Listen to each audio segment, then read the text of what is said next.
de Pierre Vergès. Bonsoir Pierre. Bonsoir tout le monde. En quelle année nous propulsons-nous ce soir? Personne n'était né autour de la table à part Bruno.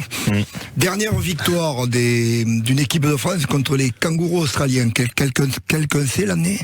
Tu me l'as dit. 1978. Et c'est dans un contexte très particulier. On va revenir là. On a deux produits de la formation du rugby à 13 français. Mais le rugby à 13 français, il n'a pas toujours eu cette culture de formation. Il faut savoir que jusqu'à la fin des années 60, le rugby à 15 formait beaucoup de joueurs, était amateur, et les meilleurs joueurs, le dirigeant très vite, il y avait beaucoup d'argent dans le rugby à 13, il les prenait. Et à un moment donné, ça pouvait pas durer.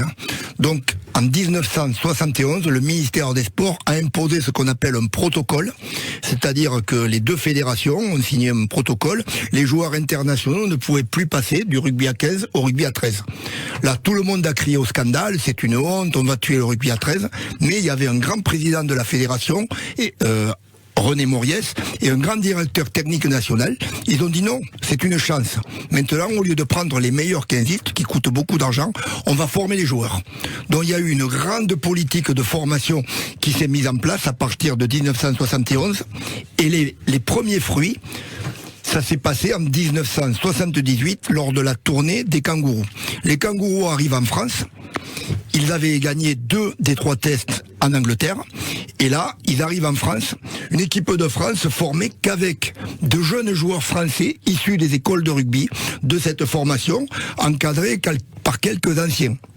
Donc il y avait Michel Maïc, capitaine, le pharaon des Corbières, il y avait Henri Daniel, ça c'était des vieux briscards, il y avait José Moya, Tranier, Michel Nodo, Jean-Marc Bourré, Yvan Gressec, tous ces gens, ça vous parle Bruno? Moi le Nodo, j'aime pas. Wally Gunda, Zalduendo, qui a été capitaine qui a été président de la fédération, Guy Laforgue. Michel Nodo, c'était bien le bar de plage, le Nodo? C'est exactement ça, c'est lui, c'est Michel Nodo. J'ai une culture, moi, du rugby. C'est ça, c'est Michel. Il est au bar. Les kangourous arrivent en France, que des jeunes joueurs français, et premier coup de tonnerre, premier match, ils perdent contre les espoirs français. 10-5 avec 10 points au pied d'Alain Touchag. Un petit génie qui malheureusement nous a quittés très tôt.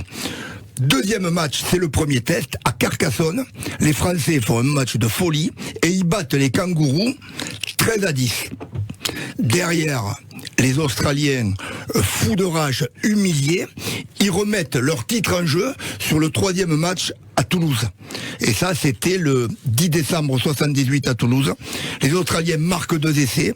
La France, un essai magnifique de Michel Nodo qui vient au soutien d'une percée de Carlos Zalduendo. Et là, les Français gagnent ce 3e test 11-10. Le sketch, c'est que les Australiens, vexés par le 2e test, avaient remis leur titre mondial en jeu sur ce match. Donc les Français ont été virtuellement champions du monde. Donc c'était la dernière victoire de ces joueurs, ces jeunes joueurs français issus de la formation. On les a appelés les enfants du protocole. En 1978. Merci 78. Beaucoup. Merci beaucoup Pierre Vergès, merci Bruno Antoniente, merci les gars, merci César. Merci à vous. Merci Mathieu, à très vite, bonne saison.